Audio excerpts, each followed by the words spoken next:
அருட்பெருஞ்சோதி அருட்பெருஞ்சோதி தனிப்பெரும் கருணை அருட்பெருஞ்சோதி. எல்லா உயிர்களும் இன்புற்று வாழ்க, வள்ளல் மலரடி வாழ்க வாழ்க, கொல்லாவிரதம் குவளை எல்லாம் ஓங்குக, நல்லோர் நினைத்த நலம் பெறுக, நன்றி நினைத்தெல்லோரும் வாழ்க இசைந்து. உலக மக்களே, அறிவார்ந்த அன்பர்களே, ஆன்மநேய ஒருமைப்பாடுடைய அன்பர்களே, அருட்பெருஞ்சோதி ஆண்டவருடைய திருவிளையாடல்களை பார்த்து கொண்டிருக்கிறோம். அருட்பெருஞ்சோதி ஆண்டவருடைய திருவிளையாடல் இந்த கலியுகத்தினுடைய கடைசி கட்டத்தில் 1823 ஆண்டு தொடங்கி 30/1/1874 இரவு 12 மணி வரையிலும் அருட்பெருஞ்சோதி ஆண்டவருடைய திருவிளையாடல் தொடர்ந்து நடைபெற்று கொண்டிருந்தது. அருட்பெருஞ்சாண்டவருடைய திருவிளையாடல் எப்படியெல்லாம் நடந்தது என்பதை நமது பிள்ளைப்பெருமான் அவர்களுடைய அருளிய திருவொற்பாவிலிருந்தே பார்த்து கொண்டிருக்கிறோம். இந்த பிரபஞ்சம் தோன்றிய காலத்திலிருந்தே அருட்பெருஞ்சோதி ஆண்டவர் ஏராளமான திருவிளையாடல்கள் செய்திருந்தாலும் கூட கலியுகத்தினுடைய கடைசி கட்டத்தில் ஏற்பட்ட திருவிளையாடல் மிகவும் முக்கியத்துவம் வாய்ந்தது. காரணம், இந்த 4 யுகங்களிலுமே கிரேத யுகம், திரேத யுகம், துவார யுகம், கலியுகம், இந்த 4 யுகங்களிலுமே சமயங்களும் மார்க்கங்களும் மதங்களும் தோன்றி அந்தந்த சமயங்களுக்கு ஏற்றபடி, அந்தந்த மார்க்கங்களுக்கு ஏற்றபடி, அந்தந்த மதங்களுக்கு ஏற்றபடி அதனுடைய தலைவர்களை உருவாக்கி அவர்களுக்கு ஏற்றபடி ஆலயங்களை அமைத்து வழிபாட்டு முறைகளையும் அமைத்து மக்களை வழிபட செய்து விட்டார்கள். மக்களும் இன்று வரை தொடர்ந்து காலங்காலமாக வழிபட்டு கொண்டிருக்கிறார்கள். இந்த 4 யுகங்களிலுமே ஒவ்வொரு யுகத்திற்கும் ஆயுள் காலம் உண்டு.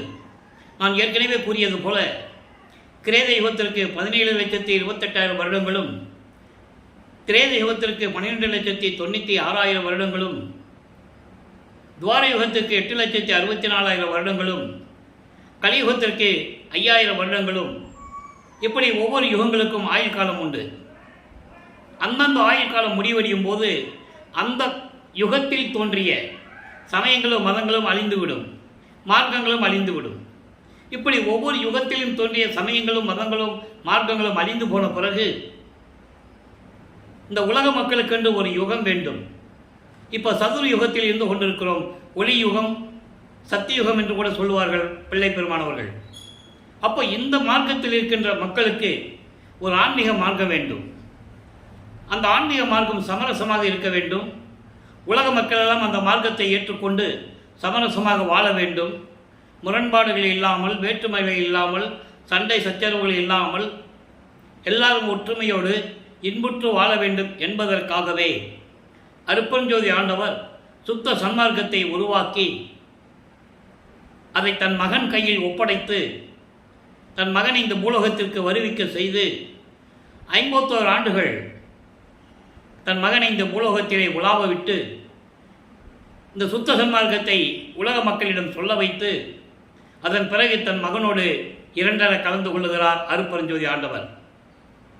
1823 ஆண்டு தொடங்கிய திருவிளையாடல் 1874 ஆண்டுகள் வரை 51 ஆண்டுகள் இந்த திருவிளையாடல் தொடர்ந்து நடைபெற்று கொண்டிருக்கிறது. அப்போ 51 ஆண்டுகளை 8 ஆண்டுகளாக பிரித்து தனது மகனுக்கு எப்படியெல்லாம் அருளை கொடுத்தார் என்பதையும் நமது பிள்ளைப்பெருமானவர்கள் இந்த பூலோகத்திற்கு வருவிக்க உற்று ஒரு தாயின் வழியாக வருவிக்க உற்று எப்படியெல்லாம் சமயங்களையும் மதங்களையும் மார்க்கங்களையும் பின்பற்றி கொண்டிருந்தார் என்பதையும், தனது தந்தை அருட்பெருஞ்சோதி ஆண்டவர் தன் மகனை எப்படியெல்லாம் இந்த சமயங்களிலும் மதங்களிலும் மார்க்கங்களிலும் கூறப்பட்ட நெறிகளை பின்பற்றி கொண்டு தன் மகனை இருக்க செய்து அதன் பிறகு இது தேவையில்லை மகனை என்று சுத்த சன்மார்க்கத்தை கொடுப்பதற்காக எப்படியெல்லாம் தன் மகனை ஆட்கொண்டு திருவிளையாடல் செய்தார் என்பதை இந்த திருவொற்பாவிலிருந்தே நாம் பார்த்து கொண்டிருக்கிறோம். ஆக வல்லப்பெருமானவர்கள் ஒரு தாயின் வழியாக வருவிக்க உற்று, நான் ஏற்கனவே கூறியது போல பிள்ளைப்பெருமானவர்கள் வருவிக்க உற்ற இடம் சிதம்பரம் பக்கத்திலே மருதூர் என்ற கிராமத்திலே சைவ குலத்தில் இந்த உலகிலே இருந்த ராமையா பிள்ளை சின்னையமேர் அவர்களுக்கு மகனாக வருவிக்க உற்றார். மகனாக வருவிக்க உற்றார் என்பது இறைவனால் வருவிக்க உற்றவர். நல்லா புரிஞ்சுக்கணும். இறைவன் நினைத்தால் ஒரு ஆண் மகனையோ ஒரு பெண் பிள்ளையோ இந்த பூலோகத்திற்கு வருவிக்க செய்ய வேண்டும், அவர்களால் ஏதாவது ஒரு காரியம் நடக்க வேண்டும் என்றால் இறைவன் நினைத்தால் எப்படி வேணாலும் தனது பிள்ளையை வருவிக்க செய்யலாம். நேரடியாக வருவிக்க செய்யலாம், ஒரு தாயின் வழியாக கருவறையிலே இருக்க வச்சு வருவிக்க செய்யலாம். அந்த வகையிலே வருவிக்க விட்டவர் தான் நமது பிள்ளை பெருமான் அவர்கள். காரணம், உலகியலில் மக்களோடு இருந்து சுத்த சன்மார்க்கத்தை சொல்ல வேண்டும், சுத்த சன்மார்க்கத்தின் நெறிகளை உலக மக்களிடம் சொல்லி உலக மக்களையெல்லாம் சுத்த சன்மார்க்கத்தில் சேர்த்து உலக மக்களால் இன்புற்று வாழ வேண்டும் என்பதற்காகவே இறைவனால் வருவிக்க விட்டவர். இறைவனால் வருவிக்க விட்டார் என்றால் அந்த தாயின் கருவறையிலே நமது பிள்ளை பெருமானவர்கள் இருக்கும்போது இறைவனுடைய திருவிளையாடல் எப்படியெல்லாம் நடந்தது என்பதை நாம் ஏற்கனவே பார்த்துவிட்டோம். இருந்தாலும் சுருக்கமாக சொல்ல வேண்டிய கடமை இருக்கிறது. தாயின் கருவறையிலே வந்து அமர்ந்த போது இறைவனுடைய திருவிளையாடல் எப்படி நடக்குதுன்னா, கருவறை இருட்டாக இருக்கிறது என்று தன் தந்தையிடம் கூறும்போது மகனுக்கு ஒளி காட்டியதையும் வெளிச்சம் கட்டுறார். இருட்டாக இருக்குன்னு அப்பா கிட்ட சொல்லும்போது அவர் வந்து வெளிச்சம் கட்டுறார். பசி என்று சொல்லும்போது கருவறையிலே வந்து அருளமுதம் ஊட்டியதையும், உடம்பு புழுக்கமாக இருக்கிறதே காற்று வரவில்லையே என்று சொல்லும்போது தன் மகனுக்கு தென்றல் காற்று வீசியதையும் அமுதக்காற்று வீசியதையும் எப்படியெல்லாம் திருவிளையாடல் நடந்தது என்பதை பிள்ளை பெருமானவர்கள் நமக்கு தெளிவாக அருளியிருக்கிறார்கள். அதன் பிறகு இந்த பூலோகத்திற்கு வருவிக்க விட்ட பிறகு ஒரு தாயின் கருவறையிலிருந்து நமது பிள்ளை பெருமானவர்கள் நமது குழந்தை இறைவன் வெளியே வரும்பொழுது வானவர்கள் எல்லாம் வாழ்த்துகிறார்கள். பிரம்மன், திருமால், ருத்திரன் போன்ற பதத்தலைவர்களும் ரிஷிகளும் முனிவர்களும் எங்களை ஆளப்போகும் அருள் கடலே வாழ்க வாழ்க என்று வாழ்த்துகிறார்கள். இந்த நிலைகளெல்லாம் திருவெட்பாவிலே பாடல்களிலே உண்டு. அந்த விளக்கத்தை எல்லாம் நாம் பார்த்து விட்டோம். அதன் பிறகு 5 மாத குழந்தையாக இருக்கும்போது உலகியலிலே திருவிழாவிற்கு குழந்தைகளை அழைத்து சொல்லுவது போல நமது குழந்தை இறைவனை சிதம்பரத்திற்கு அழைத்து செல்கிறார்கள் ஒரு திருவிழாவிற்காக. அங்கே சென்றவுடன் எல்லாரும் நடராஜனை பார்த்து வழிபட்டு கொண்டிருக்கிறார்கள். நடராஜன் சைவ சமயத்தினுடைய தலைவன். அந்த காலத்தில் சைவ சமயத்தை சேர்ந்தவர்கள் நடராஜன் என்பார்கள், சிவபெருமான் என்பார்கள், தியாகராஜன், மாசிலாமணி, சொக்கநாதன் இப்படியெல்லாம் சொல்லிக்கிட்டு வழிபட்டு கொண்டிருப்பார்கள். அதே நிலையிலெல்லாம் வழிபட்டு கொண்டிருக்கும் போது தன் மகனுக்கு மட்டும் வெளியாக காட்டுகிறார் அருப்பெருஞ்சோதி ஆண்டவர். அதை திருவெட்பாவிலே நமக்கு அழகாக அருளியிருக்கிறார்கள். தில்லை தலைத்திடையை திரை தூக்க தரிசித்த போது வேய்வகை மேல் காட்டாதே எந்தனக்கே வெளியாய் காட்டிய மெய்புறவா மெய்ப்பொருளே என்று கூறுவார். இந்த நிலைகளெல்லாம் முடிந்த பிறகு தன் மகனுக்கு மறைப்பு நிலையை கொடுத்து விடுகிறார் அருப்பெருஞ்சோதி ஆண்டவர். அதன் பிறகு அவருக்கு எதுவுமே தெரியாது. குழந்தையிலிருந்து சரி எதுவுமே தெரியாது. எல்லாருமே இவரை சாதாரண குழந்தைன்னு நினச்சிட்டு இருக்காங்க. ஏன்னா உலகிலிருந்து வந்ததனால், உலகியலிலே வருவிக்க விட்டதனால் அவர் பிறந்தாருன்னு சொல்லி குழந்தை பிறந்தாக உலகியலில் இருக்கிறது போல சாதாரண குழந்தையாக நினைத்து கொண்டிருக்கிறார்கள். அப்போ இந்த நிலையில் அவர்கள் ராமையா பிள்ளை அவர்கள் இறந்தவுடனே குழந்தைகளெல்லாம் அழைத்து கொண்ட அந்த அம்மையார் சென்னைக்கு செல்லுகிறார்கள். முதலிலே பொன்னேரிக்கு செல்லுகிறார்கள். அங்கே குடும்ப சூழ்நிலையில் காலமாக இருக்க முடியாமல் சென்னைக்கு வந்து விடுகிறார்கள். அப்போ நமது பிள்ளை பெருமான் அவர்களுக்கு 1ஆம் ஆண்டிலிருந்து 8 ஆண்டுகளுக்குள் என்ன நடந்தது என்பதை நாம் ஏற்கனவே பார்த்து விட்டோம். 8 ஆண்டுகளாக பிரித்து தன் மகனுக்கு அருளை கொடுத்து கொண்டிருக்கிறார் அருப்பெருஞ்சோதி ஆண்டவர். முதலிலே சமயங்களையும் மதங்களையும் மார்க்கங்களையும் சார்ந்திருந்ததனால் நமது பிள்ளை பெருமான் அவர்கள் சிவபெருமானை வணங்கி கொண்டும் சைவ சமயத்தின் அடையாளமாகிய திருநீரை பூசிக்கொண்டும் உத்திராட்சமலையை போட்டுக்கொண்டும் நமச்சிவாயா, சிவாய நமா, ஓம் சிவாய நமா என்றெல்லாம் இறைவனை வழிபட்டு கொண்டிருக்கிறார். அப்போ பிள்ளை பெருமான் அவர்கள் வளர்கின்ற காலத்தில் உலகியலிலே இருப்பது போல பள்ளிக்கூடத்தில் பிள்ளையை சேர்க்கணும்னு கூட்டு போகிறாங்க. அவரால் படிக்க முடியல. ஏனென்றால் அருப்பெருஞ்சாண்டவர் அங்கே திருவிளையாடல் செய்து கொண்டு தன் மகன் எந்த ஆசிரியரிடமும் கல்வி கற்கக்கூடாது, தனது மகன் யாரையும் குருவாக ஏற்றுக்கொள்ளக்கூடாது. அந்த நிலையில் அவருடைய மனநிலையை ஒரு நிலையில் இல்லாமல் இருக்க செய்து கொண்டிருக்கிறார் அருப்பெருஞ்சோதி ஆண்டவர். இப்போ வல்லப்பமானுக்கு அவர் யாருன்னு அவருக்கே தெரியாது. குழந்தை பருவத்தில் அவர் யாருன்னு அவருக்கு தெரியாது. எல்லாரும் போல சாதாரண குழந்தையாக இருந்து கொண்டிருக்கிறார். ஆனால் மனம் மட்டும் ஒரு நிலையில் இல்லை. மனம் அலை பாய்கிறது. ஏதோ ஒன்று நடக்க போகுதுன்னு மட்டும் அவருக்கு தெரியும். அப்போ அந்த நிலையில் இருக்கும்போது பள்ளிக்கூடத்தில் படிக்க முடியாத வந்துடுறாரு. அப்போது குடும்பத்தில் இருக்கிறவங்க சொல்லுவாங்கள்ல, பள்ளிக்கூடத்தில் சேர்த்தா படிக்க மாட்டேன்றான், ஊர் சுற்றிக்கிட்டு இருக்கான், இவன் என்ன உருப்பட போகிறான், இப்படியே தெரிஞ்சிட்டு இருக்கிறானேலாம் சொல்லுவாங்க. அது இயற்கை தானே. அப்போது இவர் தனிமையான ஒரு இடத்தை நாடுகிறார். அப்போது கந்தகோட்டம் என்ற ஒரு இடம் இருக்கிறது, அங்கே போய் அமர்ந்து கொள்ளுகிறார். காலையில் வீட்டை விட்டு புறப்பட வேண்டியது, அங்கே கந்தகோட்டத்துக்கு போயிட வேண்டியது. அங்கே ஐயர்கள்லாம் வழிபடுவாங்க, முருகன் கோயில் அது. என்ன ராமலிங்க சும்மாவாக இருக்க, ஏதாவது முருகனை பற்றி பாடு அப்படின்னு சொல்லும்போது அவர் பாடுவது. இப்படியே நாட்கள் கடந்து கொண்டு இருக்கிறது. 8 ஆண்டுகள் முடிஞ்சிருச்சு.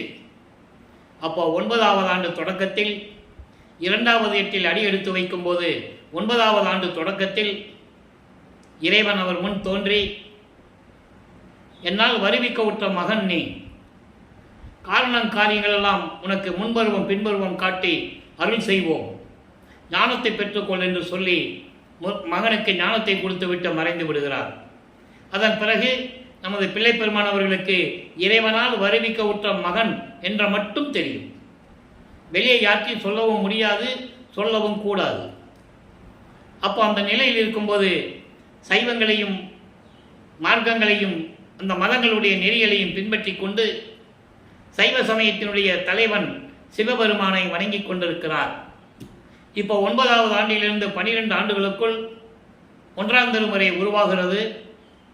1ஆம் திருமுறை திருவடி புகழ்ச்சி, விண்ணப்ப கழிவென்பா, நெஞ்சறிவுறுத்தல், சிவனை செவென்பா, மகாதேவ மாலை, திருவருள் முறையீடு, வடிவுடை மாணிக்க மாலை, இங்கித மாலை, 8 பதிகங்கள் உண்டு. ஏறத்தாழ 712 பாடல்களுக்கு மேலே இருக்கிறது. இப்போ முதலிலே திருவருள் முறையீடிலிருந்து நாம் இறைவனுடைய திருவிளையாடலை பார்த்து கொண்டிருக்கிறோம். திருவருள் முறையீடு மொத்தம் 232 பாடலுடைய விளக்கங்களையும் நாம் பார்த்து விட்டோம். சிவபெருமானை வழிபட வேண்டியது இருந்த இடத்திலேயே இருந்து கொண்டு, எங்கே தங்குகிறாரோ, எங்கே அவருக்கு இடம் கிடைக்கிறதோ தனிமையில் அங்கே இருந்து கொண்டு சிவபெருமானை வழிபடுகிறார். அது திருவருள் முறையீடாக உதயமாகிறது. மொத்தம் 232 பாடலுடைய விளக்கத்தை பார்த்து விட்டோம். இப்போ சிவபெருமான பாடி பாடி எந்த விதமான பிரயோஜனம் இல்லை, எந்த விதமான பிரயோஜனம் இல்லை. இறைவன் வர்ற மாதிரியும் தெரியல, வந்து அருளை கொடுக்குற மாதிரியும் தெரியல. அப்போ இவர் மனம் ஒருவேளை தந்தையை பற்றி பாடி எந்த பிரயோஜனம் இல்லை, தாயை பற்றி பாடலாமே, வடிவுடையம்மனை பற்றி பாடலாமே என்று மனம் இயங்குகிறது. அப்போ வடிவுடையம்மனை பற்றி பாடுகிறார். இயற்கை தானே. தந்தையிடம் எது வாங்க முடியவில்லை, தாயிடமாவது ஏதாவது கேட்டு வாங்கிக் கொள்ளலாம் என்று நினைப்பது இயற்கை. அப்போ வடிவுடை மாணிக்க மாலை உருவாகிறது. மொத்தம் 100 பாடல்கள். அதிலிருந்து எப்படியெல்லாம் இறைவன் முறையீடு செய்கிறார் என்பதை நாம் பார்த்து கொண்டிருக்கிறோம். வடிவுடை மாணிக்க மாலை இன்று 30வது பாடல். நல்ல கவனிங்க. செங்கமலாசனன் தேவி, செங்கமலாசனன் தேவி, பொன்னானும் திருமுதலூர் சங்கமதாம் இடற்று ஓங்கு பொன் நானும் தலைகுனிந்து துங்கமுறாது உளம் நாண திருவற்றி தோன்றல் புனை மங்கள நானுடையவளே வடிவுடை மாணிக்கமே. பாடல் கொஞ்சம் கஷ்டமாக இருக்கும், ஆனால் பொருள் மிகவும் எளிமையானது. இப்போ இந்த பாடலுடைய விளக்கம் பாருங்க. அதாவது, எப்படிப்பட்ட தாய் நீ, நான் தந்தையை பற்றி பாடுகிறேன், தந்தையால் வருவிக்க உற்றவன் நான், அதாவது உனது கணவனால் வருவிக்க உற்றவன் நான். எல்லாருக்கும் நீங்கள் அருளை கொடுக்கிறீர்கள், என்னை மட்டும் தெருவிலை விட்டு விட்டீர்களே, இது என்ன நியாயம் என்று கேட்பார். ஒவ்வொரு பாடலிலும் ஒவ்வொரு விதமாக. அப்போ வடிவுடை மாணிக்க மலைகள் சொல்கிறார் பாருங்க. அந்த அம்மா பற்றி சொல்கிறார். சிவந்த செந்தாமரை மலரில் வீற்றிருக்கும் பிரம்மனின் மனைவி, செந்தாமரை மலர் வீற்றிருக்கின்ற பிரம்மனின் மனைவி சரஸ்வதி, திருமாலின் மனைவி லட்சுமி, இவர்களின் திருமாங்கல்யம் நிலைத்து இருப்பதற்காக விஷத்தை உண்டு கழுத்தில் நிறுத்திய இறைவன் முன் உள்ளம் நாணி தலைகுனிந்து அவரது திருக்கரத்தினால் மங்கள நாணம் ஏற்றுக்கொண்டவளே. அதாவது எனது இறைவனை, எனது தந்தையை மணந்து கொண்டவளே என்று கூறுகிறார். அவங்களுடைய திருமாங்கல்யத்தை காப்பாற்றுவதற்காக, தேவர்களை காப்பாற்றுவதற்காக, அசுரர்களிடமிருந்து காப்பாற்றுவதற்காக திருப்பால் கடலை கடந்து அமுதம் உண்டானது. அதிலே அந்த விஷம், பாம்பு விஷத்தை கக்குகிறது. என்ன செய்வது என்று தெரியாமல் எல்லோரும் நிலை குலைந்து இருக்கும்போது சிவபெருமான் அந்த விஷத்தை உண்டு தொண்டையில் நிறுத்தி கொள்ளுகிறார். அப்படிப்பட்ட இறைவன் முன் நீ தலை குனிந்து அந்த மங்கள நாணை பூட்டுவதற்காக சிவபெருமான் தயாராக இருக்கின்ற நிலையில் நீ தலை குனிந்து அதை ஏற்றுக்கொண்டாய். அப்படிப்பட்ட வடிவுடை மாணிக்கமே, எனது தாயே, எனக்கு அருள் செய்ய வேண்டாமா? நான் தந்தையினால் வருவிக்க விட்ட மகன் அல்லவா? விரைவில் வந்து எனக்கு அருள்வாயாக வடிவுடை மாணிக்கமே என்று சொல்லி முறையீடு செய்கிறார். அம்மையின் புகழை கூறி, அம்மை எப்படிப்பட்டவள் வடிவுடையம் என்பதை கூறி, நான் வருவிக்க விட்டவன், நான் அருளை பெற முடியவில்லை என்ற ஏக்கத்தை தாயிடம் கூறுகிறார். ஆக இந்த நிலை தொடர்ந்து நடந்து கொண்டிருக்கிறது. இப்போ 13வது ஆண்டில் ஞானத்தை பெற்ற பிறகு இப்போ தனிமையில் நின்று சிவபெருமானை பற்றி சொல்லியாச்சு, வடிவுடையம்மனை பற்றி பாடிக்கிட்டு இருக்காரு. எந்த விதமான அருளையும் பெற முடியவில்லை. அப்போ 13வது ஆண்டில் அவருக்கு ஒரு மனநிலை, மனம் வந்து திருவொற்றியூருக்கு போக சொல்லுகிறது. மனம் ஏங்குகிறது. இறைவன் மனதை தூண்டி விடுகிறார். எனது மகனை திருவொற்றியூருக்கு கூட்டு போன்னு சொல்லி உள்ளத்தை தூண்டி விடுகிறார். இது இறைவனுடைய திருவிளையாடல் என்பதை பின்னால் ஒரு பாடலிலே கூறுவார். நான் ஏன் திருவடிக்கு போனேன்னு சொல்லுவார். அதை நம்ம படிப்படியாக பார்க்க போகிறோம். இப்போ 13வது ஆண்டில் முதல் முறையாக அந்த ஏழுகணர் பகுதியிலிருந்து அவர்கள் தங்கியிருந்த வீராசாமி முதலியார் தெருவிலிருந்து திருவொற்றியூருக்கு நடந்துதான் செல்ல வேண்டும். அப்போ அவர் எங்கே போனாலும் நடந்து தான் போகணும். அப்போ அவருக்கு எந்த சக்தியும் கிடையாது. பறக்கிற சக்தியோ மறைந்து கொள்ளக்கூடிய சக்தியோ அப்போ அவருக்கு கிடையாது. ஏன்னா இறைவனுடைய திருவிளையாடல் நடந்து கொண்டிருப்பதனால் அங்கே அவருக்கு மறைப்பு நிலை ஏற்பட்டு இருக்கிறது. இப்போ நடந்து போகிறாரு. அங்கே போய் தியாகராஜ பெருமானை எப்படியெல்லாம் முறையீடு செய்து வழிபட்டு கொண்டிருக்கிறார் என்பதை 2ஆம் திருமுறையிலிருந்தே பார்த்து கொண்டிருக்கிறோம். 2ஆம் திருமுறை மொத்தம் 113 பதிகங்கள், 1207 பாடல்களிலே ஒவ்வொரு பாடலிலும், ஒவ்வொரு பதிகத்தில் இருக்கின்ற பாடலிலும் எப்படியெல்லாம் இறைவனிடம் முறையீடு செய்கிறார் என்பதை நாம் பார்த்து கொண்டிருக்கிறோம். இதுவரை 26 பதிகங்களை பார்த்திருக்கிறோம். அந்த பதிகங்களுடைய விளக்கங்களுடைய ஒரு சுருக்கம். ஏனென்றால் இன்று புதிதாக பார்க்கின்றவர்களுக்கு இந்த பதிவை புதிதாக பார்த்தவர்களுக்கு தெரியணும் இல்லை, அங்கே திருவொற்றியூரில் என்ன நடந்தது, அதுக்காக ஒரு சுருக்கம். தினமும் பார்க்கின்றவர்களுக்கு விளக்கம் தெரியும். அப்போ இவர் போய் அங்கே போய் சும்மா நமச்சிவாயா நமச்சிவாயன்னு சொல்லி ஒவ்வொரு பாடலையும் சொல்லி இறைவனுடைய நிலையை சொல்லி எல்லாம் பாடுவார். எந்த விதமான பதிலும் இல்லை இறைவனிடமிருந்து. அப்போது ஒருவேளை திருமுல்லை வயலுக்கு போனால் அருளை பெற்றுவிடலாமோ என்று சொல்லி திருமுல்லை வயலுக்கு போவார். அங்கே இருக்கிற சிவபெருமானுடைய பெயர் மாசிலாமணி. மாசிலாமணி மாசிலாமணி பாடி உருகுவார். என்னை வருவிக்க செய்துவிட்டு உன்னை தேடி வந்தால் எதுவும் பேசாமல் நிற்கிறையே, உம்மை மாதிரி நிற்கிற, நான் என்ன பண்ணுவேன்? நான் யார்கிட்ட போய் சொல்லுவேன் என் குறைய? போய் யார்கிட்ட போய் சொன்னால் என்னை ஏற்றுக்குவாங்க அப்படின்லாம் சொல்லி முறையீடு செய்வார். ஆக அங்கேயும் எந்த விதமான இறைவனிடம் பதிலும் இல்லாமையினால் திருவள்ளித்தாயத்துக்கு போவார். சென்னையில் ஒரு இடம் இருக்குது, திருவள்ளித்தாயின்னு ஒரு இடம். அங்கேயும் போய் இறைவனை வழிபடுவார். அங்கேயும் எந்த விதமான பதிலும் இல்லை. அங்கே போனால் சிவபெருமானுக்கு கந்த துணியை கட்டிகிட்டு இருப்பார். இவரும் எனக்கு துணியை கூட நானும் கட்டிக்கிட்டு நிற்கிறேன், வரோம் போகிறவங்களாம் சொல்லட்டும், அப்பனும் பிள்ளையும் உடுக்க துணி இல்லாமல் உண்ண உணவு இல்லாமல் தெருவிலை நின்று கொண்டிருக்கிறார்கள்.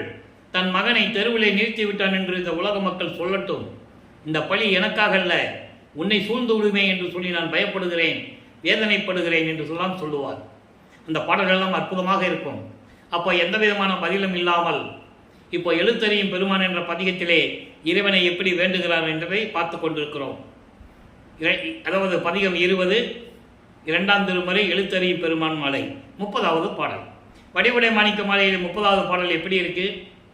2ஆம் திருமுறையிலே 30வது பாடலுடைய விளக்கம் எப்படி இருக்குது?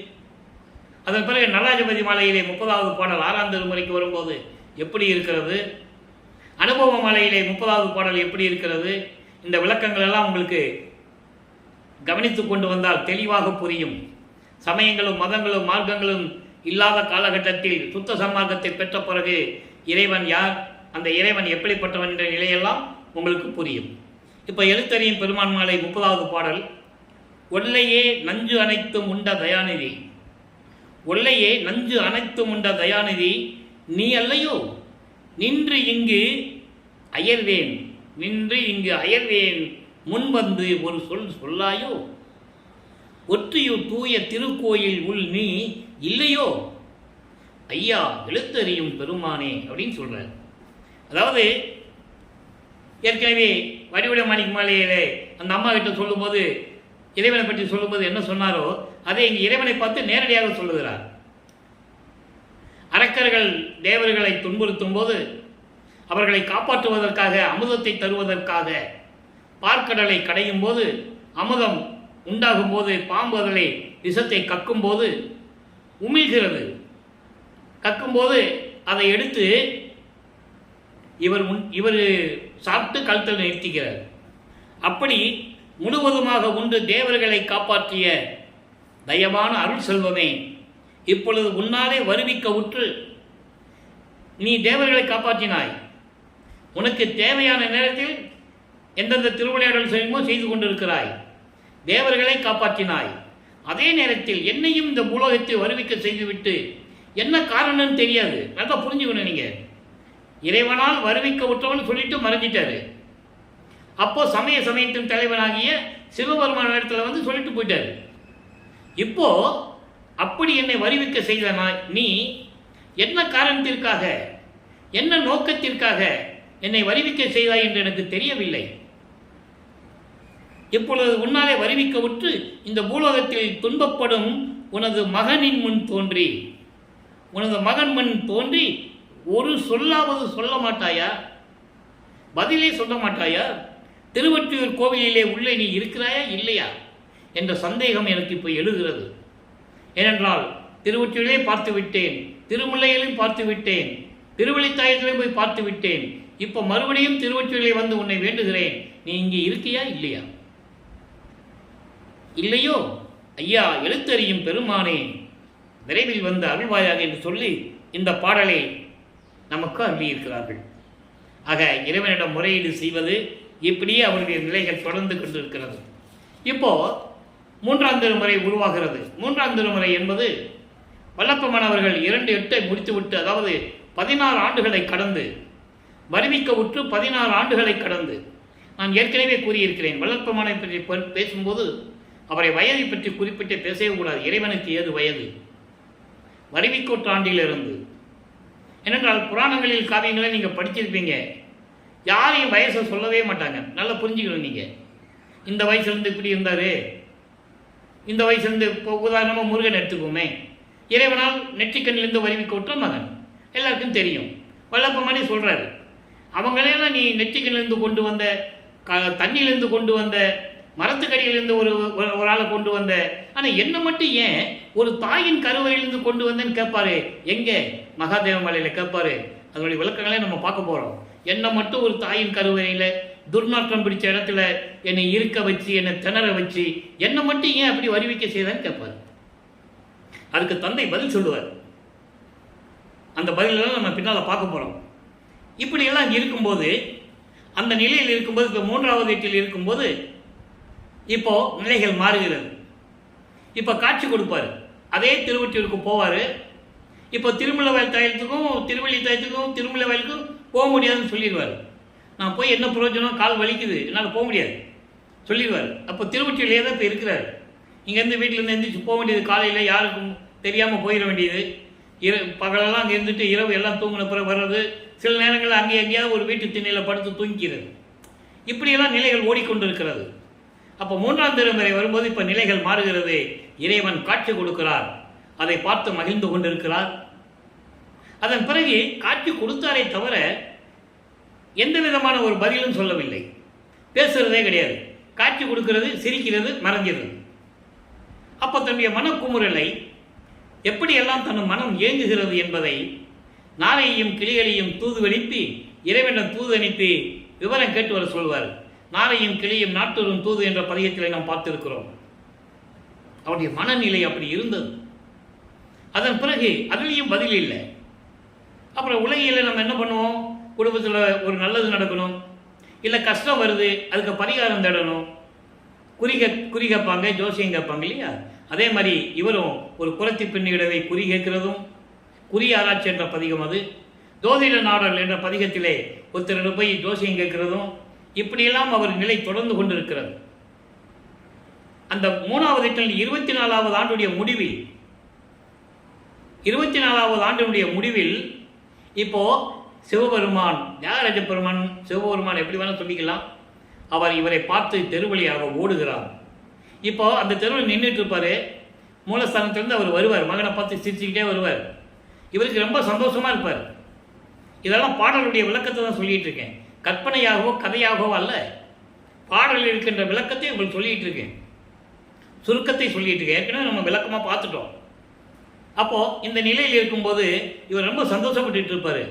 இறைவன் வராரு, சிரிச்சுக்கிட்டே வராரு, இன்றைக்கி நமக்கு அருளை கொடுத்துருவாரு நினச்சிட்டு இருக்கும்போது பக்கத்தில் வந்து இவர் மெய் மறந்து இருப்பார். அப்போது அவர் கண்ணத்தை கிள்ளி, என்ன மகனே அப்படின்னு கொஞ்சிட்டு அப்படியே இவர் கண்ணு முழிக்கும்போது திரும்பி பார்க்காமல் அப்படியே தெருவழியாக ஓடுவார் சிவபெருமான். இவரும் பின்னாலே ஓடுவார். எப்படியா ஓட்டத்தை பிடிக்கணும்னு பிடிச்சி ஓடுவார். ஓட முடியுமா? முடியாது. அப்போது அங்கே இருக்கிறவங்க பார்ப்பாங்கல்ல, சிவபெருமான் ஓடுறது இவருக்கு மட்டும்தானே தெரியும், இவர் ஓடுறது மக்களுக்கு தெரியும், அங்கே இருக்கிற மக்களுக்கு. அப்போ கேட்பாங்கல்ல, என்ன ராமலிங்கம் தெருவழியாக தினமும் ஓடிக்கிட்டு இருக்க, என்ன விவரம்னு கேட்கும்போது சிவபெருமான் ஓடுறாரு, நான் அவர் பிடிக்க போகணும் அப்படின்னு சொல்லுவார். பிடிக்க போனேன், பிடிக்க முடியலன்னு சொல்லுவார். அப்போ அவங்க ஏளனமாக பேசுவாங்கல்ல, இந்த கலியுகத்தில் சிவபெருமான் வந்து தெருவில் ஓடுறது உனக்கு மட்டும் தெரியுதா? ஏன்னா ஒரு சாதாரண ஆள் தானே நினச்சிட்டு இருக்காங்க. எல்லாம் புரிஞ்சுக்கணும் நீங்கள். அப்போ இவர் தினமும் தெருவழியாக ஓடும்போது அந்த ஏரியாவில் இருக்கிறவங்களுக்கெல்லாம், அந்த பகுதியில் இருக்கிறவங்களும் நல்ல அறிமுகமானவர். ராமலிங்கன் ஒரு தினமும் தெருவில் இந்த பையன் ஓடிட்டு இருக்கானே அப்படின்னு ஆச்சரியமாக பார்ப்பாங்கல்ல. அப்போது அவங்க சொல்லுவாங்க, என்ன ராமலிங்கம் இப்படியெல்லாம் நீ ஓடிட்டு இருக்க, தன்னை ஒரு பெண்ணாகவும், அதாவது தன்னை ஒரு தலைவியாகவும், இறைவனை தலைவனாகவும் உருவகம் செய்து வர்ணனை செய்து கற்பனை செய்து ஒரு தோழியிடம் சொல்லுவது போல் அந்த பாடல்கள் இருக்கும். அற்புதமாக இருக்கும். மனம் அப்படியே பூரிக்கும். சில நேரங்களில் கண்ணில் கூட தண்ணி வந்துடும். ஒரு இறைவனுடைய மகன் எப்படியெல்லாம் கஷ்டப்பட்டு இருக்காருன்ற நினைக்கும் போது அவ்வளவு கஷ்டமாக இருக்கும். நமக்கே கஷ்டமாக இருக்கும். அப்போ அவர் அனுபவிக்கும் போது எப்படி இருக்கும் நினச்சி பாருங்க. இறைவனுடைய மகனும் தெரியும், ஒரு புரோஜனம் இல்லாமல் 24 ஆண்டுகள் கடந்துகிட்டு இருக்கு, வந்து அருளையும் கொடுக்கறது இல்லை. அந்த நிலையில் இருக்கும்போது எப்படி இருக்கும்னு நீங்கள் கொஞ்சம் நினச்சி பாருங்க. உங்களுக்கே ஒரு மாதிரி இருக்கும், மனசு எப்படி கலங்கும். அப்போ அந்த நிலையில் இருக்கும்போது இவர் சொல்லுவார், அவங்க சொல்லுவாங்க, இதெல்லாம் பைத்தியத்தனமாக இருக்குது ராமலிங்கம், எல்லாம் நல்லதில்லை, போய் எதாவது வேலையை பாரு போ அப்படின்லாம் சொல்லுவாங்கல்ல. அப்போ சொல்லுவார், பாட்டில் சொல்லுவார், அதெல்லாம் சொல்லாதீங்க, நான் இறைவன் மீது காதல் கொண்டுள்ளேன், அவன் மீது அவ்வளவு பற்று கொண்டுள்ளேன், என்றாவது ஒரு நாள் அவருடைய அருளை நான் பெற்று விடுவேன், கனவில் கூட அவன் மீது உள்ள காதலை என்னால் மறக்க முடியாது. அவன் சோத்துக்கு இல்லை பிச்சை எடுக்கிறான்னு சொல்கிறீங்க, இருக்கிறதுக்கு இடம் இல்லை சுடுகாட்டில் படுத்துருக்கிறான்னு சொல்கிறீங்க, உடம்பெல்லாம் எரிஞ்ச படத்துடைய சாம்பலை பூச்சிக்கிட்டு இருக்கான்னு சொல்கிறீங்க, மண்டை ஓடுகளை மாலையாக போட்டுக்கிட்டு இருக்குன்னு சொல்கிறீங்க, பாம்பை கழுத்தில் சுற்றிட்டு இருக்கானே அவனை போய் கட்டி பிடிச்சா பாம்பு கொத்தாதான்னு சொல்கிறீங்க. எப்படி இருந்தாலும் சரி, என்றாவது ஒரு நாள் நான் அவனை விடவே மாட்டேன் அப்படின்னு அந்த பாடலை சொல்லுவார். இப்போது இப்படியெல்லாம் காலங்கள் கடந்து போய்விட்டது. இப்போ 3-8 24 வருஷம் இப்படியே கடந்து போச்சு, வீணா போச்சு. இவர் கஷ்டப்பட்டதான் மிச்சம். அதுக்கப்புறம் 4வது எட்டில் தொடங்கும் போது 4-8-32 25வது ஆண்டிலிருந்து 32 ஆண்டுகளுக்குள் என்ன நடந்தது என்பதையும் பார்த்து விட்டோம். 4ஆம் திருமறை உருவானது. 8 பதிகங்களிலே 197 பாடல்களிலே எப்படியெல்லாம் இறைவன் வந்து அருளை கொடுத்தார் என்பதையும் பார்த்து விட்டோம். அதனுடைய ஒரு சுருக்கம். இப்போ 27வது ஆண்டில் அவங்க குடும்பத்தில் ஒரு முடிவு எடுக்கிறாங்க. பையன் பொறுப்பு இல்லாமல் சுற்றிக்கிட்டு இருக்கான், அவனுக்கு ஏதாவது ஒரு கல்யாணம் பண்ணணுமே, நம்ம அவங்க அக்கா பொண்ணை கல்யாணம் பண்ணி வச்சிடலான்னு சொல்லி ஒரு முடிவு எடுக்கிறாங்க. அப்போ இவர் சொல்கிறாரு, எனக்கு கல்யாணமே வேண்டாம், எனக்கு இல்லற வாழ்க்கையில் எனக்கு இஷ்டம் இல்லைன்னு சொல்கிறாரு, விருப்பம் இல்லைன்னு சொல்கிறாரு. சும்மா ஏன்னா அவருக்கு தெரியும், இப்போ இவர் தான் தாலி கட்டணும், அந்த பொண்ணுக்கு விமோசனத்தை கொடுத்து மோட்ச வீட்டை காட்டணும். இதெல்லாம் ஏற்கனவே நிர்ணயிக்கப்பட்டது, விண்ணுலகத்திலே ஏற்கனவே நிர்ணயிக்கப்பட்டது. அதனால தான் அந்த அம்மா வந்து அந்த தனக்கோடி அம்மாள் வந்து இங்கே வந்து இவருக்கு அக்கா பொண்ணாக பிறக்கிறாள். அப்போ இவர் அந்த பெண்ணுக்கு தாய் மாமன் ஆகிறாரு, முறை மாமன் ஆகிறாரு. நல்லா புரிஞ்சுக்கணும் நீங்கள். ஏன்னா இதெல்லாம் திருவுட்பாவில் இருக்கிறது. அது விளக்கத்தை உலக மக்களிடம் யாரும் சொல்லவில்லை. அதான் அங்கே இருக்கிற விஷயமே.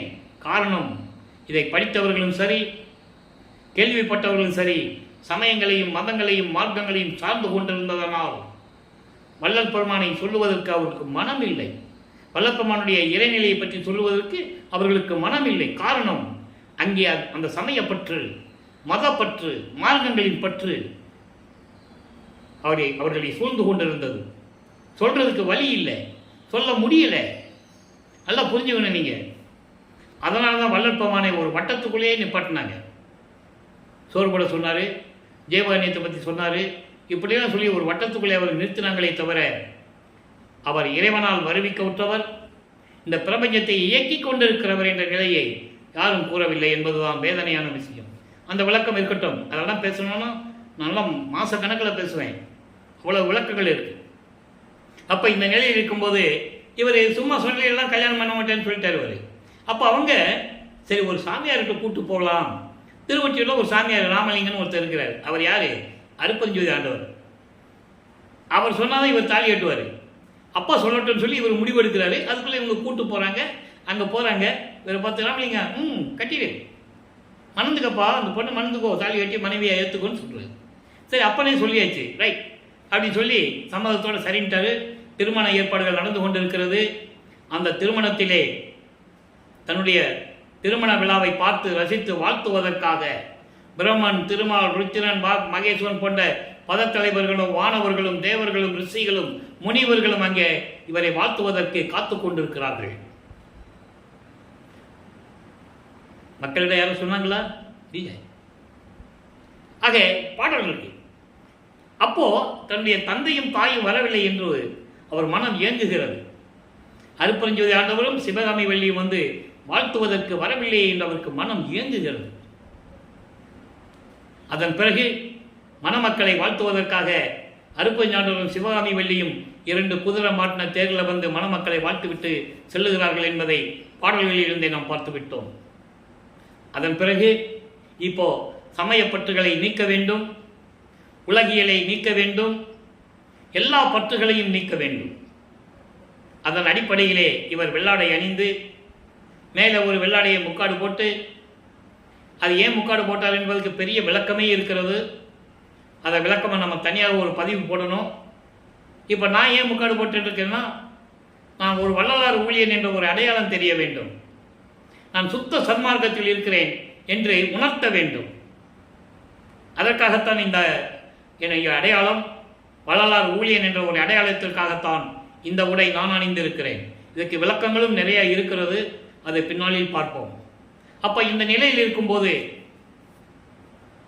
இவர் உலக பற்றுகளை எல்லாம் துறக்க வேண்டும். சரியை கிரிய யோகம் என்ற 12 நிலைகளையும் கடந்து விட்டார். ஏற்கனவே கடந்து விட்டார். சரியை என்பது உருவ வழிபாடு, அந்தந்த மத தலைவருடைய உருவங்களை நினைத்து வழிபடுவது. இவர் சமயத்தில் இருந்ததனால் சைவ சமயத்தின் தலைவனாகிய சிவபெருமானை வழிபட்டார். சைவ சமயத்தின் அடையாளமாகிய திருநீரை பூசிக்கொண்டிருந்தார். உத்திராட்சமலை போட்டுக் கொண்டிருந்தார். நமச்சிவாயா சிவாய நம என்று சொல்லிக் கொண்டிருந்தார். இப்போ அதெல்லாம் விடணும். விட்டாதான் இந்த சுத்த சன்மார்க்கத்தை வாங்க முடியும். ஏனென்றால் சமயங்களும் மதங்களும் மார்க்கங்களும் சுத்த சன்மார்க்கத்திற்கு முக்கிய தடைகள் என்று கூறுகிறார். எல்லாமுடைய அருப்பெருஞ்சோதி அற்புத கடவுளே, இது தொடங்கி எக்காலத்தும் சுத்த சன்மார்க்கத்தின் முக்கிய தடைகளாகிய சமயங்கள், மதங்கள், மார்க்கங்கள் என்பவற்றின் ஆசார சங்கற்ப விகற்பங்கள். அதான் சங்கற்ப விகற்பங்கள் என்பது அதன் வழிபாட்டு முறைகள். உருவ வழிபாடு, அதுக்கு தேங்காய் வளை உடைச்சி ஊதுவத்தி ஏற்றி வழிபாடு செய்வது, பூ போட்டு அர்ச்சனை பண்ணுவது, இப்படியெல்லாம் செஞ்சுட்டு மந்திரங்களை சொல்லுவது, அது கிரியை. வேள்வி வளர்ப்பது, யோக நிலையிலிருந்து வளர்ப்பது, இப்படி 12 நிலைகளை ஏற்கனவே அவர் கடந்து விட்டார். அவரை அறியாமலேயே அவர் கடந்து விட்டார்.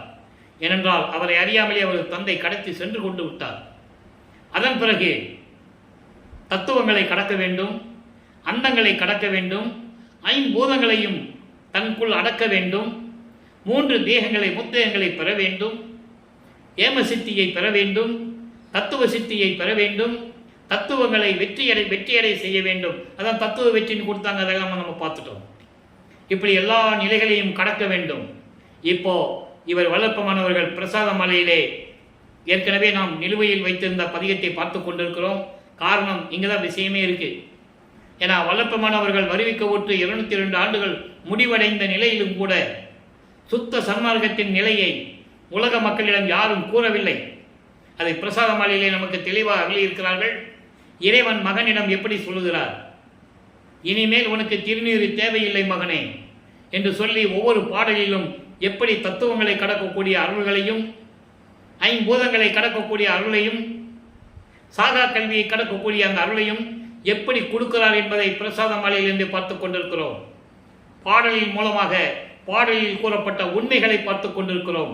யாராலும் மறுக்க முடியாது. பாடலில் அத்தனை விளக்கங்கள் உண்டு. ஏற்கனவே 4ஆம் திருமுறையிலே அன்பு மாலை, அருட்பிரகாச மாலை, ஆனந்த மாலை, சவுந்தர மாலை, அபராத மன்னிப்பு மாலை, அதிசய மாலை என்ற பாடலில் விளக்கங்களை எல்லாம் பார்த்து விட்டோம். இப்போ இதை பார்த்த பிறகு 4ஆம் திருமுறையிலே எப்படி இறைவன் விண்ணுலகத்திலிருந்து பூலோகத்திற்கு வந்து கதவை சாத்தின பிறகு கதவை திறந்து எப்படியெல்லாம் மகனுக்கு அருளை கொடுத்தார் என்ற நிலையை நாம் பார்த்து விட்டோம். இப்போ பிரசாத மாலை என்பது தன் மகனுக்கு எப்படியெல்லாம் அருளை கொடுக்கிறார். திருநீர் பையிலிருந்து அங்கே இருக்கிறவங்களுக்கெல்லாம் திருநீர் கொடுப்பார் இறைவன். இவர் வந்தது இறைவன் இவருக்கு மட்டும்தான் தெரியும். ஆனால் இவருக்கு என்ன கொடுக்கிறார் என்பதை நாம் பார்த்து கொண்டிருக்கிறோம். 5 பாடல்களில் இதுவரைக்கும் 4 பாடல்களை பார்த்துட்டோம்.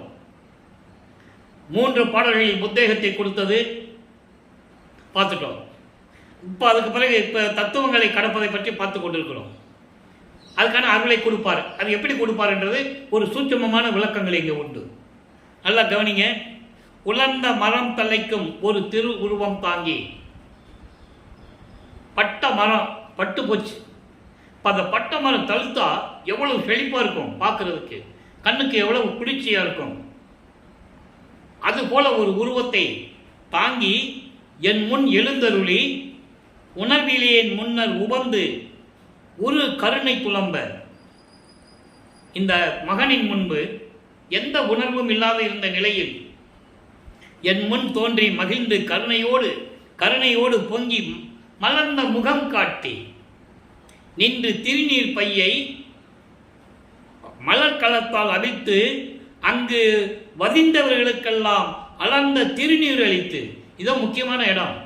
அதாவது இவர் முன் எழுந்தருளுகிறார். அப்போ ஏதோ ஒரு அடியார் வந்திருக்காருன்னு சொல்லி அங்கே எல்லாம் இருக்கிறாங்க. எல்லாருக்கும் திருநீர் கொடுக்குறாரு. இவர் மகனை மட்டும் பார்த்து முகமலர்ந்து கருணை ததும்ப முகமலர்ந்து திருநீர் பையை அவிழ்த்து அங்கே வந்தவர்களுக்கு திருநீர் கொடுத்து கொண்டு இருக்கிறார் சிவபெருமான். நல்லா கவனிக்கணும். ஏன்னா இன்னும் இவர் சுத்த சன்மார்க்கத்தை வாங்கலை. அதனால் அந்த உருவத்தில் வராரு. இவர் எப்படி சமயங்களையும் மதங்களையும் மார்க்கங்களையும் சார்ந்த தலைவன் சிவபெருமான் என்று வழிபட்டாரோ அதே உருவத்தில் வராரு. நல்லா புரிஞ்சுக்கணும். ஆனால் வந்தது அருப்பஞ்சாண்டவன் இவருக்கு தெரியும். அப்போ அந்த திருநீரை அளித்து பின்னர் எந்தன் கரத்தில் அருள் மணப்பூ அளித்தனை. இந்த அருள் மணப்பூ என்பது தத்துவங்கள் அடங்கியது. அந்த ஒரு அருளையுடைய ஒரு பொருள். அது பூ, அருள் மணப்பூ என்று சொல்லுகிறார். தத்துவங்கள் 36 தத்துவங்கள், 60 தத்துவிகள், மொத்தம் 96 அடங்கியது. தத்துவங்கள் என்பது ஆன்ம தத்துவம் 24, அது பிரம்ம தத்துவம் என்று கூறுவார் வளர்ப்புமான். பிரம்மனுக்கு அந்த தத்துவத்தை கொடுத்தது. விஷ்ணு தத்துவம் 7, ஈஸ்வர தத்துவம், சிவ தத்துவம் 5. இந்த பிரம்ம தத்துவம் ஆன்ம தத்துவம் 24 என்பது ஏற்கனவே நான் நிறைய தடவை விளக்கங்கள் கொடுத்திருக்கிறேன். இருந்தாலும் இந்த தத்துவங்கள் வரும்போது அதையும் சொல்ல வேண்டிய கடமை இருக்கிறது. ஆன்ம தத்துவம் என்பது பூதங்கள் 5, நிலம், நீர், நெருப்பு, காற்று, ஆகாயம். பொறிகள் 5, கண், காது, மூக்கு, வாய், மெய். புலன்கள் 5, ஒளி, சுவை, நாற்றம், உணர்வு. நாற்றம் என்பது மனம், உணர்வு என்பது சுவை. ஒளி, சுவை, உணர்வு, நாற்றம். அந்த கரணங்கள் 4, சித்தம், புத்தி, அகங்காரம் 4. கண்மேந்திரியங்கள் 5, வாக்கு, கை, கால், அபானம், பொறி. இந்த 24ம் ஆன்ம தத்துவங்கள். இப்போ இந்த ஆன்ம தத்துவத்தை கொடுத்துட்டு இந்த ஆன்ம தத்துவனுடைய விளக்கம் என்ன அப்படின்றது நாளைக்கு தான் பார்க்க போகிறோம். நாளைக்கு பாடலாம் அந்த விளக்கம் வரும். இப்போ தத்துவங்களை எப்படி மகனுக்கு கொடுக்கிறார், அதை எப்படி கடப்பதுன்றது நாளைக்கு பார்க்க போகிறோம். இப்போ தத்துவங்களை கொடுக்கிறார். அப்போ விஷ்ணு தத்துவம் 7, காலம், நியதி, கலை, வித்தை, அராகம், புருடன், மாயை. சிவ தத்துவம் ஈசனுடைய தத்துவம். நல்லா கவனிக்கணும். ஈசன், அதாவது ஈசன் என்பவன் ருத்திரன். அவனுக்கு ஒரு தத்துவம் உண்டு. 5 சுத்த வித்தை, ஈஸ்வரம், சதாக்கியம், விந்து, நாதம். இப்படி 24 தத்துவங்களையும் அதற்கு உள் அடக்கிய 60 தத்துவிகள். இந்த பூதங்கள் 5 சொன்னமே, அதுக்கு தனி உட்கருவிகள் உண்டு 5. இப்படி ஒவ்வொன்றுக்கும் 5 உண்டு. இப்படி ஒரு 60 தத்துவங்கள் உண்டு. இப்படியெல்லாம் தத்துவங்களை கொடுத்து அதற்கு தேவையான அருள் மனப்போ அளித்தனை நீ அருள் குறிப்பு ஏது அறியேன், நீ எதுக்காக கொடுக்கிற, இதனுடைய விளக்கம் என்பதற்கு தெரியவில்லை என்றெல்லாம் கூறுவார். இதனுடைய விளக்கத்தை நாம் ஏற்கனவே அருட்பிரகாச மாலையிலே பார்த்து விட்டோம். ஒவ்வொரு இடத்துலையும் வரும்போது எப்படி தத்துவங்களை கொடுக்கறன்னு பார்த்துட்டோம். இப்போ அப்படி கொடுத்துட்டு மணி கணிகமன்றில் நடம் செய்யும் கருணை நெடுங்கடலே என் கண் அமர்ந்த ஒளியே. இறைவனை பற்றி சொல்கிறார். திருச்சிற்றம்பலத்திலே நடனமாடிக்கொண்டிருக்கின்ற இறைவனை என் கண்ணில் அமர்ந்து கொண்டிருக்கின்ற ஒளியே என்று சொல்லி தன் மகனுக்கு எப்படி தத்துவங்களை கொடுத்தார் என்பதை இந்த பாடலில் நாம் பார்த்து விட்டோம். ஆக திருநூறு மகனுக்கு கொடுக்கவில்லை. அதான் கான்செப்ட். அதான் நமக்கு ரொம்ப முக்கியமானது. ஏன்னா முதல் பாடலிலே சொல்லுவார், எனக்கு கொஞ்சம் திருநீர் கூடன்னு கேட்பார். உனக்கு ஏன் கொடுக்கணும், அது ஏற்கனவே நான் உனக்கு வேண்டான்னு சொல்லிட்டேனே. உன் உடம்பே திருநீர் உடம்பு, உன் உடம்பே மல்லிகை மனம் உடம்பு, உன் உடம்பு கற்பூர தேக உடம்பு, உனக்கு இது இனிமேல் தேவையில்லை என்று கூறுவார். அதை தான் இந்த பாடலில் சொல்றாரே, அவர் மகனுக்கு திருநீர் கொடுக்காமல் மற்ற அருள்களை கொடுத்து கொண்டிருக்கிறார். ஏனென்றால் தன் மகனுக்கு சுத்த சன்மார்க்கத்தை கொடுக்க வேண்டும். அதான் கான்செப்ட். அதை நீங்கள் புரிஞ்சுக்கணும். அப்போ இந்த நிலையில் இருக்கும்போது, இப்படியெல்லாம் 4ஆம் திருமுறை முடிவடைகின்ற நிலையில் இருக்கும்போது இவர் அந்தங்களை கடந்து சுத்த சன்மார்க்கத்தை வாங்குவதற்காக இப்போ வல்லப்பமானவர்கள் 5வது எட்டில் இருந்து கொண்டிருக்கிறார். 33வது ஆண்டிலிருந்து 40 ஆண்டுகளுக்குள் இருந்து கொண்டிருக்கிறார். இப்போ சுத்த சன்மார்க்கத்தை வாங்குவதற்கு இப்போ எல்லா சக்தியும் பெற்றுக்கொண்டாரா, இப்போ பறந்து சென்று கொண்டிருக்கிறார் சுத்த சிவஞான வெளிக்கு. அங்கே தான் போய் சுத்த சன்மார்க்கம் வாங்கணும், அங்கே தான் வாங்கணும், அங்கே தான் சாகா கல்வியை கற்றுக்கணும். அங்கே சத்தியஞான சபை இருக்கு. அந்த சத்தியஞான சபையை தான் இங்கே வந்து நமக்கு உலக மக்களுக்காக நிறுவியது நமது இறைவன் வல்லற்பமானவர்கள். அந்த விளக்கத்தை நம்ம பின்னால் பார்க்க போகிறோம். இப்போ எல்லாத்தையும் அங்கே போகிறாரு. அங்கே தேவர்கள்லாம் வெளியே நிற்கிறாங்க. அந்த விளக்கத்தையெல்லாம் நம்ம பார்த்துட்டோம். வேறு யாரும் உள்ளே போக முடியாது. சத்தியஞான படிக்கு கீழே தான் நிற்கணும். பிரம்மனாக இருந்தாலும் சரி, திருமலாக இருந்தாலும் சரி, உள்ளே போக முடியாது. வெளியே இருந்து நின்றுக்கிட்டு தான் அங்கே என்ன நடக்குதுன்னு பார்க்கணும். அப்போ தன் மகனை அங்கே இருக்கின்ற சிங்காசனத்திலே அமர வைத்து, மகனை இந்த ஆடைகளெல்லாம் கலைந்து விட்டு புனித நீராடி புத்தாடை அணிந்து அணிகளில் அணிந்து மங்கள கோலத்துடன் வருவாயாக, உனக்கு மணிமுட சூட்ட வேண்டும் என்று சொல்லி அங்கே மணிமுடி சூட்டி, பிரபஞ்சம் அறிய தேவர்கள் அறிய இவன் என் மகன் பிரபஞ்சத்தை ஆளப்போகின்றவன் என்று சொல்லி மணிமுடி சூட்டி, மகனே சுத்த சன்மார்க்கத்தை பெற்றுக்கொள். அதனால்தான் சுத்த சன்மார்க்கம் பெற்றேன், இரவாமை உற்றேன் கான் தோழி என்று கூறுவார். அந்த விளக்கத்தை அனுபவ மாலையில் நம்ம பார்க்க போகிறோம். அதன் பிறகு சாகா கல்வியை தன் மகனுக்கு கற்றுக் கொடுக்கிறார். எல்லாரும் சத்தியஞான சபைக்கு வெளியே வந்து பார்த்துட்டு தான் இருக்காங்க. முகத்தில் அப்படியே கோபமாக இருக்கிறாங்களாம். அந்த பாடலுடைய விளக்கத்தையும் மெய்யருள் வியப்பிலே இருக்கின்ற பாடலையும் நாம் பார்த்து விட்டோம். இப்போ இந்த நிலைகளெல்லாம் மாறிய பிறகு மறுபடியும் பிள்ளை பெருமான் அவர்கள் பூலோகத்திற்கு வருகிறார். வந்து கருங்குழியிலே உறைவிடமாக கொண்டிருக்கிறார். அங்கே இருக்கும்போது என்னென்ன நடந்தது என்பதை பார்த்தோம். எப்படியெல்லாம் தந்தையும் மகனும் உரையாடினார்கள் என்பதை பாடல்களின் மூலமாக நாம் பார்த்தோம்.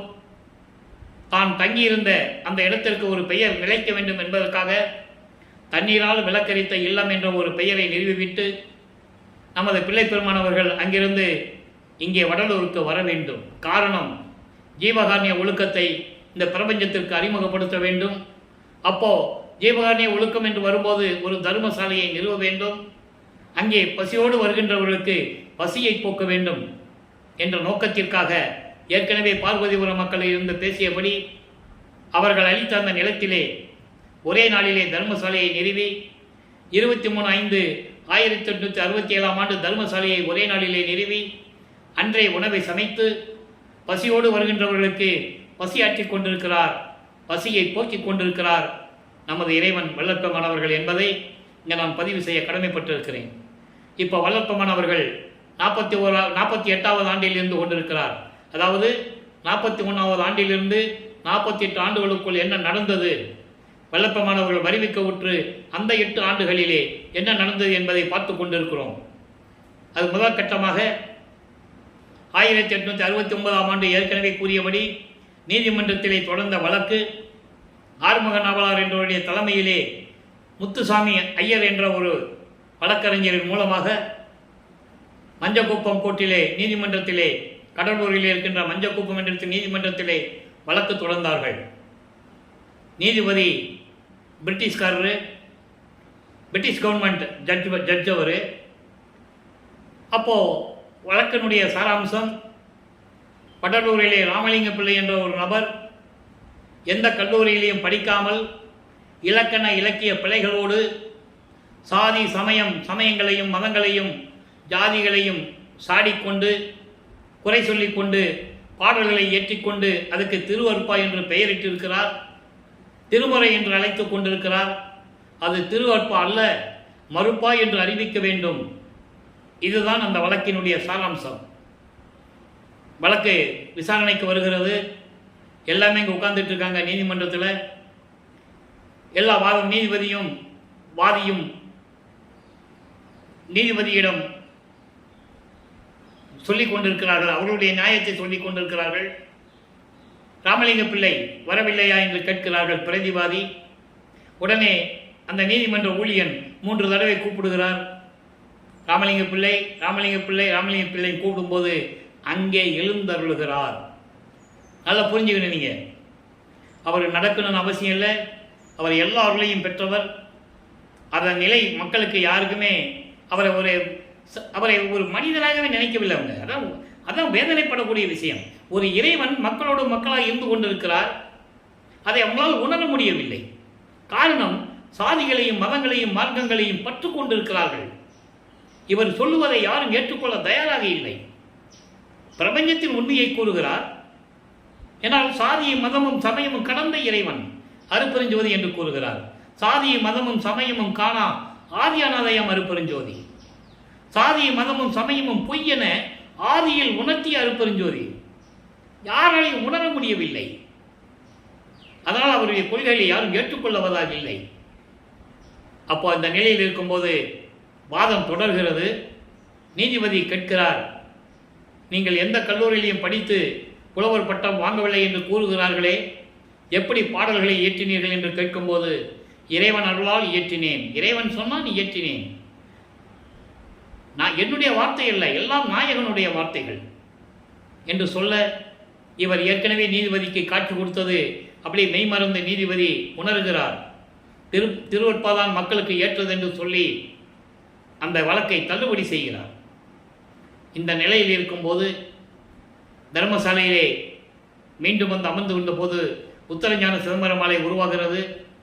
அந்த 10 பாடலுடைய விளக்கங்களையும் பார்த்து விட்டோம். அந்த பாடல்கள் எல்லாம் எப்படி இருந்தது என்பதை நம்ம விளக்கங்களை எல்லாம் பார்த்து விட்டோம். இங்கே தான் சுத்த சன்மார்க்கம் நிலவ போகிறது. இந்த பிரபஞ்சமே இங்கே தான் திரும்பி பார்க்க போகிறது. இங்கே தான் சத்தியஞான சபை வரப்போகிறது. இங்கே தான் இறந்தவர்களை எல்லாம் செத்தவர்களை எல்லாம் எழுப்புகின்ற எழுவாள் மேடை இங்கே தான் உருவாகப் போகிறது என்பதையெல்லாம் சூட்சமமாக அந்த பாடலிலே சொல்லியிருப்பார். அதோடு மட்டுமல்ல, இறைவனுக்கு யார் அருளை கொடுப்பார், அருளை கொடுப்பார், யாருக்கு அருளை பெற முடியும் என்ற நிலையையும் கூறுவார். இந்த நிலையெல்லாம் முடிந்த பிறகு சில விஷயங்கள் எல்லாம் நடந்தது. அது செவிவிழி வந்த செய்திகள் எல்லாம் உண்டு. சங்கராச்சாரியார் வந்தது. அவர் சமஸ்கிருதம்தான் தாய்மொழி என்று சொல்ல, தமிழ் தந்தை மொழி கூட இருந்துட்டு போகட்டும் என்று சொல்ல, அப்போ சங்கராச்சாரியர்கள் யார் என்பதை உணர்த்த, இப்படியெல்லாம் பல நிகழ்ச்சிகள்லாம் அங்கே நடந்திருக்கிறது. இப்போ நடராஜபதி மாலையிலே என்ன கூறுகிறார் என்பதை பார்க்க போகிறோம். காரணம், சமயங்களிலும் மதங்களிலும் மார்க்கங்களிலும் இருக்கும்போது சிவபெருமானை பற்றி பாடி பாடி எந்த பிரயோஜனம் இல்லை, அருளை வாங்க முடியவில்லை. சுத்த சன்மார்க்கத்தை பெற்ற பிறகு அருப்பெருஞ்சோதி இறைவனிடமிருந்து எப்படியெல்லாம் அருளை பெற்றுக்கொண்டார் என்பதை தான் நடராஜபதி மாலையிலே கூறியிருக்கிறார். இந்த நடராஜன் என்பது சிதம்பரத்தில் இருக்கிற நடராஜன் இல்லை. அதை நான் ஏற்கனவே 4 ஆண்டுகளாக நான் யூடியூப்பில் விளக்கம் கொடுத்து கொண்டிருக்கிறேன். அவர் சமயங்களையும் மதங்களையும் மார்க்கங்களையும் சார்ந்த ஒரு சமயத்தின் சைவ சமயத்தின் தலைவன். இந்த சிவபெருமான நடராஜன்லாம் அவங்களாம் ஒரு குரூப்பு. அதெல்லாம் ஒரு நிலை. அதற்கு கடந்த நிலை ஒரு நிலை இருக்கிறது. முத்தி என்பது ஒரு நிலை. அதை கடந்த நிலை சித்தி என்ற ஒரு நிலை இருக்கிறது. அகவலில் நீங்கள் படித்தா நீங்கள் தெரிஞ்சிருக்கலாம். முத்தி என்பது நிலை இந்த முந்தூறு சாதனம் அப்படின்னு சொல்லுவார். அதாவது முத்தி என்ற ஒரு நிலை அடுத்த நிலைக்கு ஒரு சாதனம், அவ்வளவுதான். சித்தி என்பது நிலை சேர்ந்த அனுபவம், அது வேற நிலை. அதனால தான் திருவந்தியார் பதிகத்தில் 6ஆம் திருமுறையில் சொல்லுவார், 64வது பதிகத்தில் 10வது பாடலில் சொல்லுவார், முத்தியை பெற்றேன் அம்முத்தியினால் ஞான சித்தியை உற்றேன். நல்லா புரிஞ்சுக்கணும். அப்போ ஞான சித்தியை உற்றேன் பெற்ற பிறகு சொல்லுவார், சித்தனானேன், நான் கடவுளாயிட்டேன்னு சொல்லுவார். புரியுது உங்களுக்கு? அப்போ அந்த நிலையில் முடிக்கும் போது நடராஜபதி மாலையில் பார்க்க போகிறோம். நல்லா கவனிங்க, அந்த உண்மையை அப்படியே சொல்லுவாருங்க. அந்நாளில் அம்பல திருவாயில் இடை உனக்கு அன்புடன் உரைத்தபடியே அற்புதம் எல்லாமல்ல நம் அருள் பேரொளி அளித்தனம் மகிழ்ந்து. மகன்கிட்ட சொல்றார், அந்நாளில் எந்நாளில் 32வது ஆண்டில் நீ சமயங்களையும் மதங்களையும் மார்க்கங்களையும் சார்ந்திருந்த கடைசி கட்டத்தில் உனக்கு எங்க வச்சு கொடுத்தேன்? நீ சத்திய அங்கு சுத்த சன்மார்க்கம் வாங்க வந்தே இல்லை.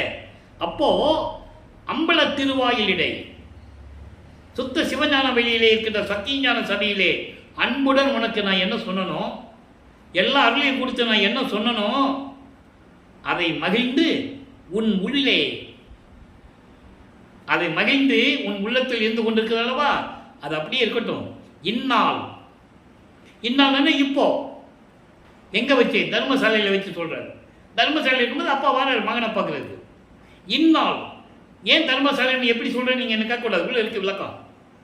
புரியுதா உங்களுக்கு? இவர் எப்படி சொல்லலாம் தர்மசாலையில் வச்சு சொல்றீங்கல்ல, அப்ப அங்க ஜீவகாரண்யம் வரும்போது வரும்ல. இந்நாள் தொடுத்து நீ எண்ணிய படிக்க இயற்றி விளையாடி மகிழ்க. அன்னைக்கு நான் உனக்கு கொடுத்துட்டேன் எல்லாமே, இன்னைக்கு உன்னை செயலாற்ற சொல்லுகிறேன். நீ எண்ணியபடி நீ எப்படியெல்லாம் நினைக்கிறியோ அப்படியெல்லாம் விளையாடு. நீ விளையாடுன்னு என்ன அர்த்தம்? நீ செயலாற்றுவாயாக. எல்லாவற்றையும் கொடுத்துட்டேன். இனிமே உன்மார்க்கம், சுத்த சன்மார்க்கம் உன்னிடம் கொடுத்த பிறகு அது உன்மார்க்கம். எல்லாருலையும் உனக்கு கொடுத்துட்டேன். நீ என்னை கேட்கணும்னு அவசியம் இல்லை. உன் என்னப்படி நீ என்ன செய்யணும் சொல்லி செஞ்சுக்கோ. என்றும் இரவாத நிலையில் இன்ப அனுபவமாகி இயல் சுத்தம் ஆதி மூன்றும். சுத்தம் ஆதி மூன்றும், சுத்த தேகம், புராண தேகம், ஞான தேகம், இந்த 3 தேகங்களும் மரணமில்லா பெருவாழ்வை கொடுத்து இன்ப அனுபவனாகி, நீ பேரின்ப அனுபவனாகி என்னாலும் உன் இச்சை வழிபெற்று வாழ்க. யாம் எய்தி நீ உள்ளம் கலந்தோம். நான் உன் உள்ளத்தில் தான் இருக்கிறேன். நான் உள்ளத்திலிருந்து உனக்கு கட்டளையிடுவேன். எல்லாமே நீ தான் செய்ய போற. 3 தேகத்தையும் மரணமில்லா பெருவாழ்வை பெற்றுக்கொண்டு என்னாலும் இந்த பிரபஞ்சம் இருக்கின்ற வரைக்கும் உன் இஷ்டப்படி உன் எண்ணப்படி இந்த பிரபஞ்சத்தை இயக்குவாயாக. இனி எந்த ஆற்றினும் பிரிவுறோம் உண்மை இது எம் ஆணை என்ற குருவே. இனிமே உன்னை நான் பிரியவே மாட்டேன், நீ கவலையே படாத. இது வரைக்கும் நான் உன்கிட்ட வந்துட்டு போயிட்டு இருந்தேன்ல, இனிமே அப்படி கிடையாது. இனிமே பிரியவே மாட்டேன். அதான் அகவல்ல சொல்லுவாரு, எம்மையும் என்னை விட்டு இறையும் பிரியாது அம்மையும் அப்பனுமாம் அருப்பெருஞ்சோதி சொல்லிட்டாரா. அடுத்து மண்ணாகி என் பெரிய வாழ்வாகி அழியாத வரமாகி நின்ற சிவமே, என்னுடன் நிலை பெற்றிருந்து கொண்டு அழியா வரமாக இருந்து கொண்டிருக்கின்ற அருப்பெருஞ்சோதி ஆண்டவரே. சிவம் என்பது அருப்பெருஞ்சோதி ஆண்டவர். நான் ஏற்கனவே விளக்கம் கொடுத்திருக்கிறேன். சிவன் வேறு, சிவம் வேறு. சிவன் சமயங்களையும் மதங்களையும் மார்க்கங்களையும் சார்ந்த ஒரு தலைவன். சிவம் என்பது ஆதிய மந்தமில்லா தோன்றிய சுயமாக தோன்றிய இறைவன் அருப்பெருஞ்சோதி. சுத்த சன்மார்க்கத்தின் தலைவன். அவன் சைவ சமயத்தின் தலைவன், இவர் சுத்த சன்மார்க்கத்தின் தலைவன். இதான் வேறுபாடு. மணிமண்டில் நடு நின்ற ஒரு தெய்வமே, ஒரே கடவுள் தான், எல்லாம் வல்ல நடராஜபதியே அப்படின்னு சொல்லி இந்த பாடலை நமக்கு அருளியிருக்கிறார்கள்.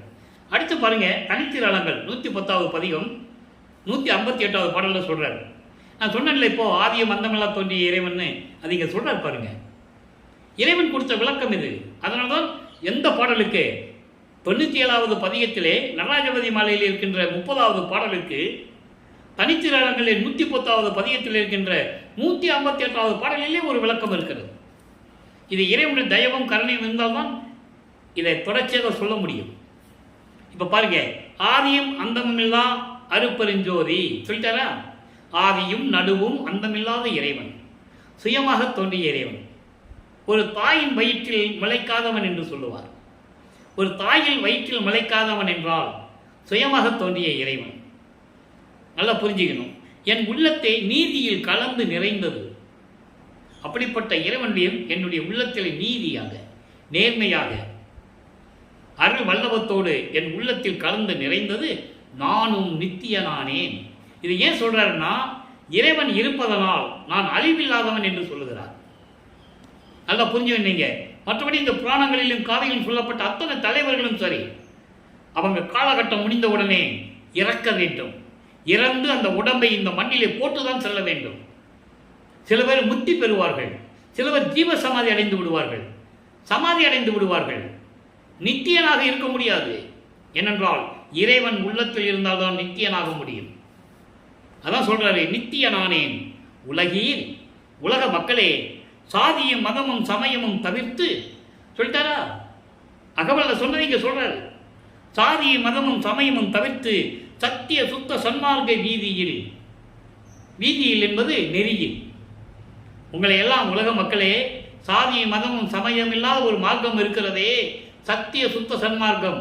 அந்த நெறியிலே உங்களை நான் வழிநடத்தி செய்வேன், வழிநடத்தி செல்லுவேன், விடமாட்டேன் உங்களை. தெளிவாக சொல்றாரு. அதனால தான் செத்தவங்களை எழுப்பணுன்றாரு. சுத்த சன்மார்க்கத்தை தெரியாம இறந்து போனாம பாருங்க, அவர்கள் செத்தவர்கள். சுத்த சன்மார்க்கத்தை தெரிந்து கடைபிடிக்காம இறந்து போனாங்க பாருங்க, அவர்கள் இறந்தவர்கள். ரெண்டு விளக்கமா சொல்றாரு வல்லற்பமான். அது அகவல்லை நான் விளக்கம் கொடுத்திருக்கிறேன். நம்ம யூடியூப்ல போனா நீங்க தெரிஞ்சுக்கலாம். எல்லா பாடல்களுக்கு விளக்கம் கொடுத்திருக்கிறேன். 4 வருஷமா சொல்லிட்டு இருக்கோம். இப்போ பாருங்க, சொல்லிட்டாரா? சுத்த சன்மார்க்கத்தில் அந்த நெறியில உங்களை கொண்டு போய் சேர்க்காம நான் விடவே மாட்டேன். உமைத்தான் நிறுவுவல் உண்மையே. சத்தியமா சொல்றேன், உங்களை நான் விடவே மாட்டேன். ஒரு ஆளை கூட நான் விட மாட்டேன். சுத்த சன்மார்க்கத்தில் சேர்த்து உங்களுக்கு எல்லாவற்றையும் நான் கொடுப்பேன். விளம்பினேன், சத்தியமா சொல்றேன். வம்பினோ விரைந்து, வம்பினோ விரைந்து, சீக்கிரம் வாங்க, சுத்த சன்மார்க்கத்தில் சேருங்க. உங்களை நல்ல நிலைக்கு நான் கொண்டு வரேன். மரணமில்லா பெருவாழ்வில் இருக்கலாமே, ஏன் கஷ்டப்படுறீங்க? மரணமில்லா பெருவாழ்வில் வாழ்ந்திடலாம் கண்டே. எங்கே ஞானசரியில் சொல்லுவார் முதல் பாடலில். அந்த ஞானசரியை நம்ம வல்லப்பமானவர்கள் சித்தி வளத்துக்கு போகும்போது அந்த பாடலுடைய விளக்கம் உங்களுக்கு கிடைக்கும். ஆக உலக மக்களே, எல்லாரும் சுத்த சன்மார்க்கத்துக்கு வாங்க. நீங்கள் வராட்ட கூட நான் விடமாட்டேன் உங்களேன்னு சொல்கிறேன். எவ்வளோ பெரிய ஒரு அற்புதமான ஒரு இடம் பாருங்க. இறைவனே வந்து மக்களை கூப்பிடுறாரு. இப்போ அனுபவ மாலை இறுதியாக ஒரே ஒரு விளக்கம், நல்லா கவனிங்க. வல்லற்பமான என்ன சொல்லுவாங்க? சாப்பிட்டாரு, தூங்கினாரு அப்படின்லாம் சொல்லுவாங்க இல்லையா? சித்தி உலகத்தில் சமையல் ரூம் இருக்கா? எங்கே சாப்பிட்டாரு? அங்கே 3 வருஷம் தரல. எப்படி சாப்பிட்டாரு? நல்லா கவனிக்கணும். அவருக்கு ஏது உறக்கம், ஏது பசி, ஏது? அதான் அருளமுதம் சாப்பிட்டவராச்சே. அதை இங்கே சொல்றார்.